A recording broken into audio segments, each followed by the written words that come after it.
have my presentation on the CAUTIs because CAUTIs is something that's always gonna like left behind. You know, people be like, we'll do it later, but it's actually something that's like very important. Like you have to like do it right away because if it's not done right, it can bring more infections and that can increase hospital stay, and obviously that's more bad news for the patient. So it was very important to like make sure that these get done, and the best intervention for that was like to do scheduled peri-cares where it's like, okay, we can schedule for it to get done at least like twice in a shift, and then especially after like a bowel movement, we want to get those peri-cares done, and obviously like using CSG wipes are more effective to prevent infection than saline. So that's one of the interventions to use. Instead of like using saline water, use CSG wipes twice daily and after a bowel movement. And then so the patients will also be informed about this intervention, and if they decide to opt out, like we can document that and then we educate and to why it's important to use CSG wipes to help prevent an infection.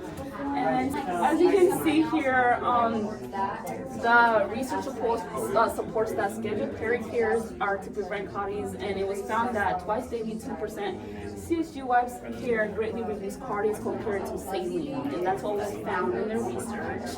And the evaluation would include like a 10-month project, which included 2 months for baseline data, 6 for interventions, and 2 for analysis. And then data will be collected and put in the EHR, like the electric health monitor, so that we can see that if this intervention is effective by using data.